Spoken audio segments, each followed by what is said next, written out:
I say hello to the cartographer. Ahoy! You know, a surprising number of people show up here. Between you and me, I think they just want to feel tall. I decided immediately that he doesn't need to know whether that's my reason or not. Can I buy a map? Let's see what I have.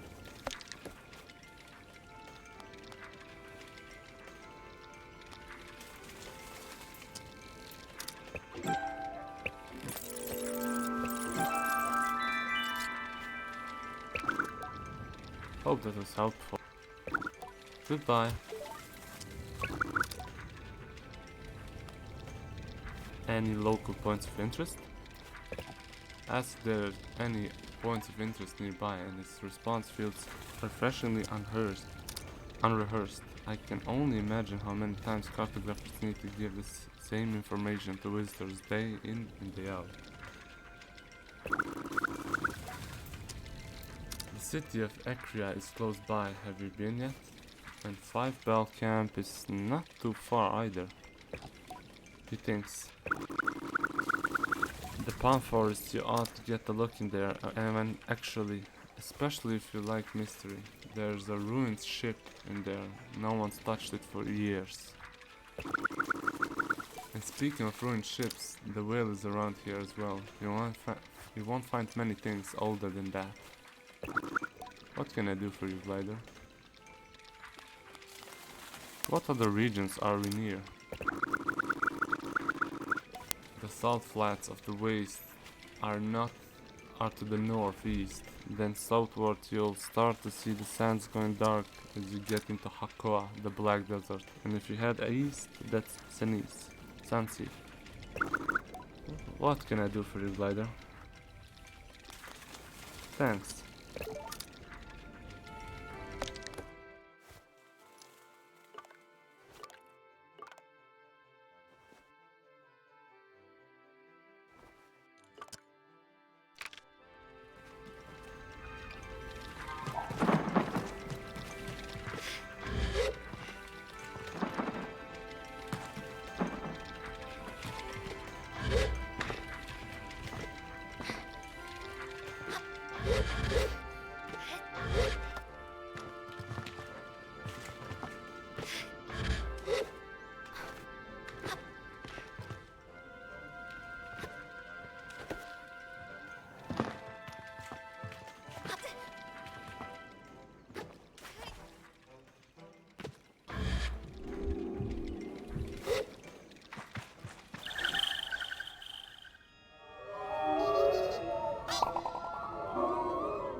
The mechanist looks me over. You're late. For what? For meeting one another. You ought to have come here sooner. Ask the mechanist how they know me. I do not know you. Not yet. Perplexed, I wait for them to explain themselves, but they seem to wait for the same. Briefly, I feel a hint of shame as I remember times I have been late among the Ibexi things I have slipped up in doing. But I dismiss my doubts as I recall that I have no idea who the strange mechanist is. I ask them. My name is Yutari. Of immediate relevance to you is that I am a friend of Shizo. I asked them if Shizo alerted them to my impending arrival. Perhaps she looks out for me and sets waypoints and oases along my gliding and comforting the thought. No. It was your hoverbike. I heard it for the first time months ago, and I felt the shape of its voice, of her voice. Sorry. I tell Yutari that it was not Simoon they heard, for Shizo and I only built her a few days since. They waved their hands at me in the hurried dismissal. Did Shizo teach you so little? The voices of our machines are eternal, more ancient even than their form. I hear them, as I always have, and yours I thought would revisit me sooner, but here we are. Now let us speak of why I've come. Something has stopped the wind tower working and I stopped Yutari to explain I already fixed the wind tower and I wish I could see the expression on their face. You already fixed it? I rock back on my heels and say yes. Well, why didn't you say so? You're not late at all, are you? You're perfectly on time and I owe you an apology. I hope you'll accept it. Before I can tell them whether I do or don't, they roll right over me. And I insist that you accept this. Yutari produced a mechanist badge, holding it out for me to take. You may have been late in coming, but here you are, where you are meant to be. I'll give you this badge not only in recognition of where you have been and what you have done, but in honor of many responsibilities. That you may, if you so choose, become one of us who speak the unheard language of Simoon and her vast connections. This badge is but one, and you will need to earn more from others who carry them, but if and when you do, the caster will know what you have chosen and you may wear the mask of the mechanist. I thank Yutari for it and tell them I have so much to consider, but for just a moment I hear the faintest ringing in my left ear, distant and deep, like a river below the sand. Listen.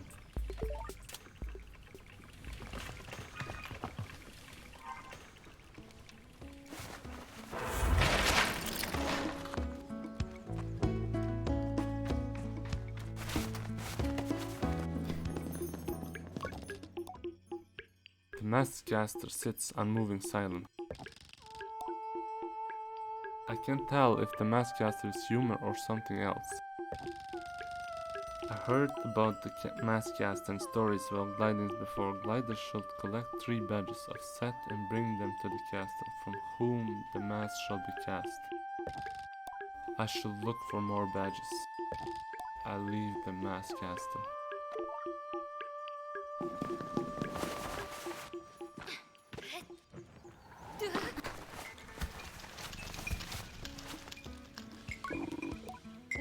Glider, welcome. Come view my wares. I would like to trade with you. Smashing, have a gander at my goods.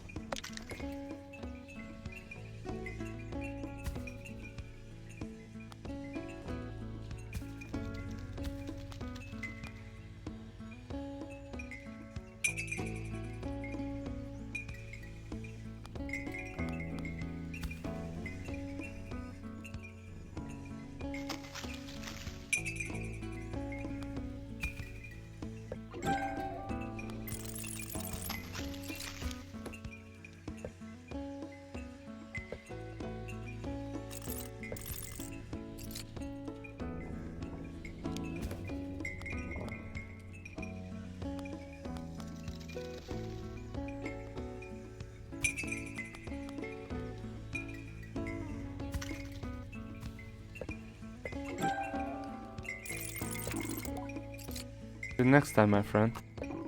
See you soon. The girl before me stands tall, her posture shaped by duty, a uniform weathered by years. Hello there, young glider.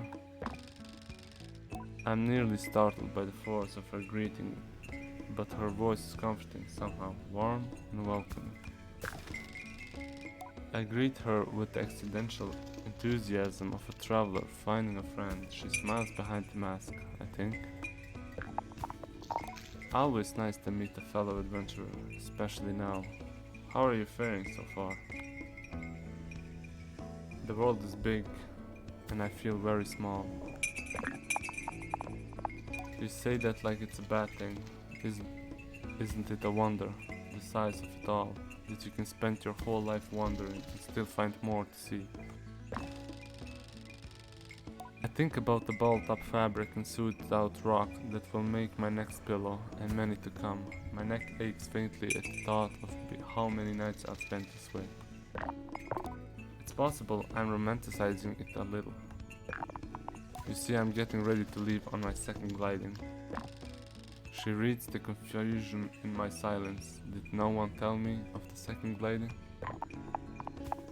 I suppose it isn't real, second gliding, but it's how I'm thinking about it. Chance to see the world again, and it's how it's changed. I'm an Akron guard, you see, or I was an Akron guard. As of 3 days ago, I'm officially retired. You should have seen the way the others looked at me. There is a laugh in her voice. All of them were baffled to see me go, telling me how much I'd missed the big city. A few of them even felt sorry for me, like what will I do now that my life's purpose is complete? Can you imagine? I try to, but I can barely muster a view of my purpose start, let alone its end. I shake my head. I said thank you, all, for the strange condolences, but tomorrow marks the first time in decades that I'll wake up in the morning and have absolutely no idea what lies ahead, and I've never been more excited. Don't get me wrong, I loved my work.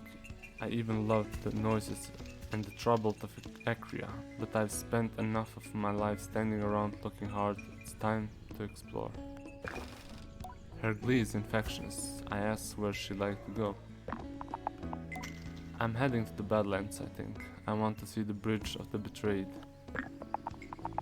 If you haven't already, you should definitely go and see it yourself. You'll want the northern Badlands, southwest of here. I nod, trying to keep the directions in mind, and Elizabeth gives me a little tap. Maybe I'll see you up there.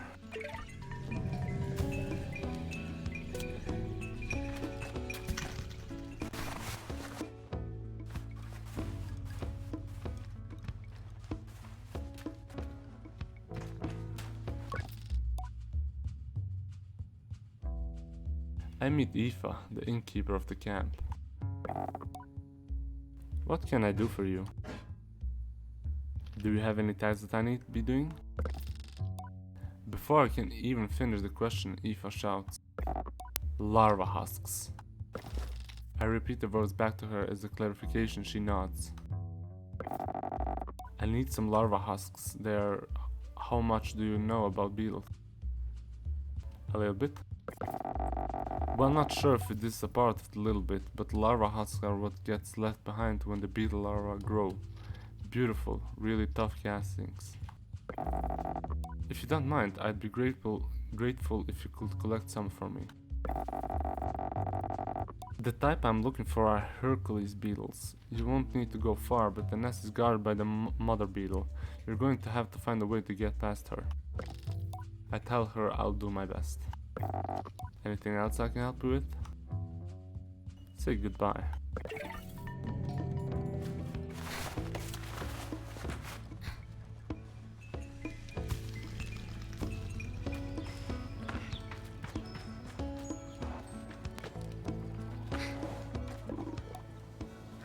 Well met, Glider. We had goats in my clan. Ah, so you're familiar with the temperament. I suppose you are Rebexi. Say hello to Omar and JD for me. Well met, Glider. What's in that glass vial? Oh, I made this. It's a colorful palette for a hoverbike inspired by work as a herder. Here, take some, I insist. I'd be very proud to see you riding a bike with my colors, Sable. Well met, Glider. What's up with the statue? Ah, you may recognize her, Oana. She was a great herder of many creatures. They say she came from the whale and herded the ancestors of the creature we herd today. We teach that keeping your herd near the statue will keep them together, well fed and healthy. Well met, Glider. See you around.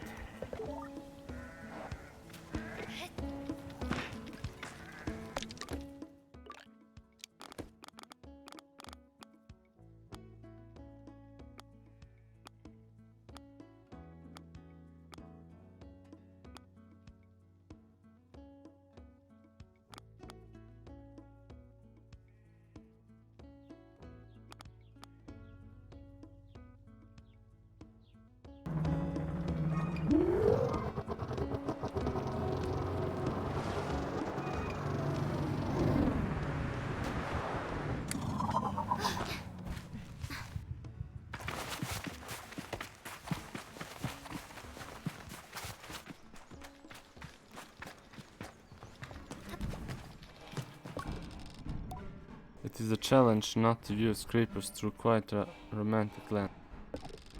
As I looked toward my gliding as a child, I pictured myself as a dust-covered traveler exploring strange forbidden places and finding strange forgotten things. A treasure hunter of old and arcane objects. And thought I'm certain the grind of sitting through sand and dirt for useful tools and things left over can wear anyone down. I cannot help but weave some thread of my fantasy into the reality of the work. Greetings, Ladder. Name's Eltin. I give a bow and introduce myself as Sable. You find much scrap metal out here, Sable? All the time. Good, good. Atlin leans back and looks up at the ceiling thoughtfully. Got a task for you then, if you're up for it. The hesitation in my voice is a product of the gentle intimidation, but I stand up straight and casually enough to seem like I'm up for anything. Alton seems to believe it enough. I need scrap, Sable, and lots of it. And you out there already doing basically nothing. Alton chuckles to himself. Shouldn't you say it like that gliding sod, eh? You have nothing to do, so you have everything to do. Wonder if anyone's ever spent their gliding just laying around. Might be easier. I joke that it might be an easier life to find a big warm rock stare up in my infinity, resting my way through a glide. He snorts, amused, but I can tell that the idea of an extended nap is one he finds inviting. Perhaps I do too. Anyhow, the task, let's see if you can understand this one here. Yeah? It's a bit complex. I tell him I'm ready. Go out, find scrap, and bring it to me. Is that all? Slightly taken back, I ask Alton if that's all. What do you mean, is that all? That's scraping. You want the job or not? I tell him I'm happy for any reason to explore and that I'll return with everything I find. I say goodbye to Alton.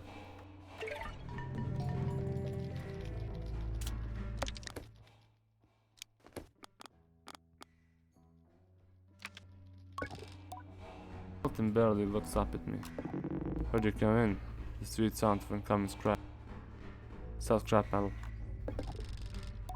Fetch everything up I found for him, handing it over piece by piece. I say goodbye to Alton.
More than once, the moon has flowed over a dune without my asking, or taken an unexpected but gentle curve around an invisible something, and I wondered if she is drawing from a memory of a time before. But lately I wondered if she's tuning into an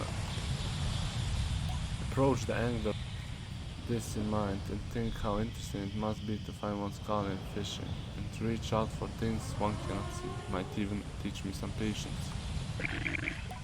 Hello there, glider. What can I do for you? What do I want to talk about? I'd like to learn to fish. Alangler nods. Fancy the angler's mask, eh? Hope you're more patient than some of the gliders. I'm very patient. I'm certain he smirks. Well, either way, the first thing you'll need is a fishing rod, and I'll give you one of my old ones, good for a trainee. Take this. You can use this cast off anywhere you can find some. Anywhere? Anywhere. Whether you get the bite or not will be another matter, if that's a trick of being an angler, feeling it out. I nod. So if you want to earn the mask, that's how you do it. I'm not here to waste your time if you're not here to waste mine. For a first batch, I'll need to see if some fish from right here in Sansi bring me a bellow guppy, a pebble eye, and a palefish, and we are good. And remember, every species has its own habitat, so we have to search around to find where they live. But word to the wise, a lot of fish survive by nibbling on the roots of plants. That should give you a place to start. I thank him in the past. Good luck out there.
There's an old worm out notepad by 10. Read it. After all my journeying, my path inside the nest is blocked. The Hercules beetle, she blocks the way and refuses to move. I continue flickering through the scrawl of notes. I'm at my wit's end. The creature sleeps and sleeps and will not move. I tried attacking the beast, but its shell is hard as metal. She does not even acknowledge me. There are further notes. There is an unusual plant that has overgrown the tower across from the nest. I plan on investigating this. Smaller beetles seem attracted to the plant. I finally scrawled on the back of the book. The climate is extremely troubling. If only I had an old writing stone still. Nevertheless, I made it. Holding the fruit that grows on the giant plant seems to agitate it, and I emit a harmless gas of some kind. The beetles seem to gather around as I do. I will test my theory with the mother. The notes end.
Greetings, glider.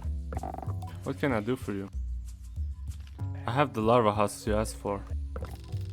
Eva started clapping the moment I caught her eye.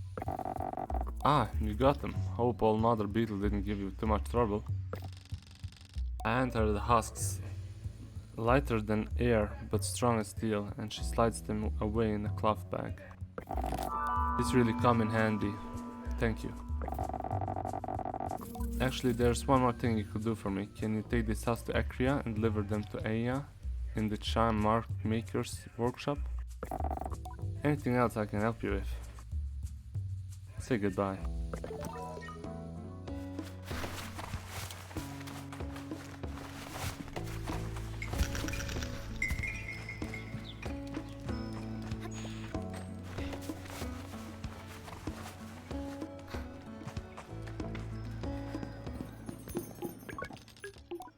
The atmosphere in the tent is intense, uncomfortable. You can tell if the mascot is human or something else. But the mascot stories about the gliders before. Gliders should collect 3 badges set and bring them to the caster from whom the mask shall be cast. Look for more badges.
The doctor looks concerned and frustrated.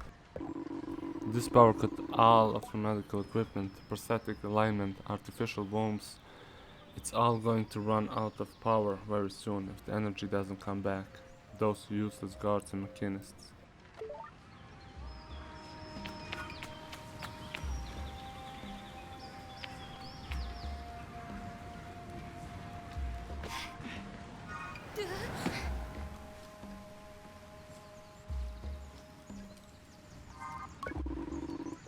I make the best glass this side of the sea split. Please. Well, normally I do as at least. The power cut has put my workshop completely out of commission. I need my furnace to work. It's not like casting little pots in sand. I've got a terrible backlog of orders already. Bike parts, ships, pots, architecture, you name it.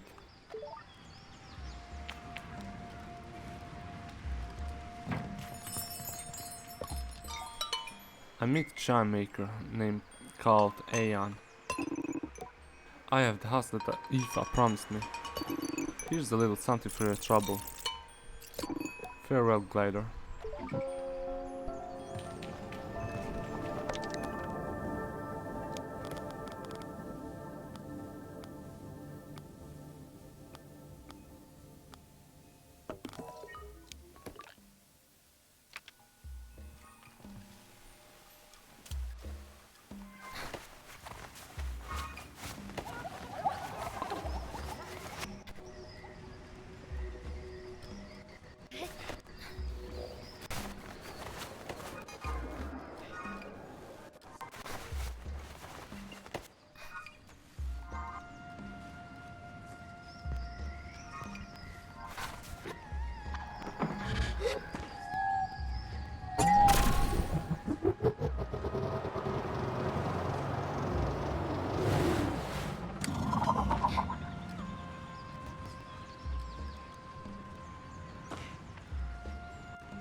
Please, help.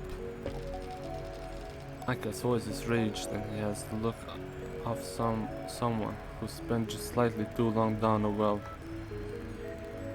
A little sandy and tattered. I'm here to rescue you. I tell Micah that I'm here to save him and that my name is Sable. Sable, thank you. Thank you so much. How did you know I was here? I informed Micah that Bashir sent me. Oh no. Why is it bad? I was so stupid with him, just arrogant, rude. He's always telling me to be more careful, not to go off hunting alone, and I'm always so silly with him. It's so pointless, but I always feel like I have to prove something, like the more he tells me to be careful, the less I want to. But it's for no reason, I'm just being difficult for the sake of it. Don't be so hard on yourself. I try to tell Micah not to be too hard on himself, but he cuts me off. I don't know what gets into me. I'm just a big, stupid child who can't... I tell Micah we can't dwell on this right now and ask if he can walk.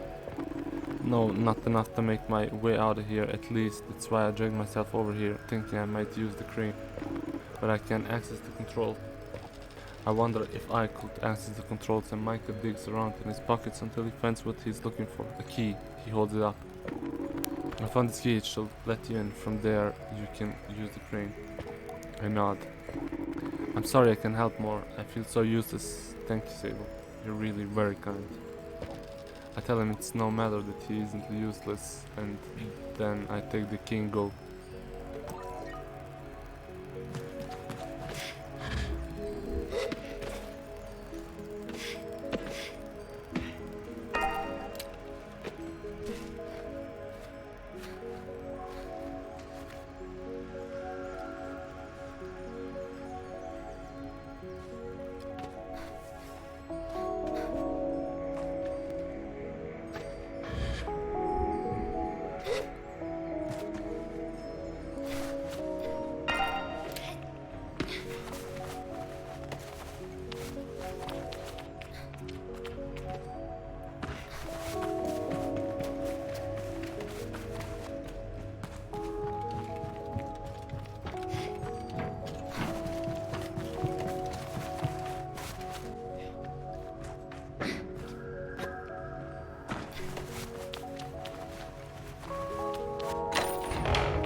Sable, how can I ever thank you?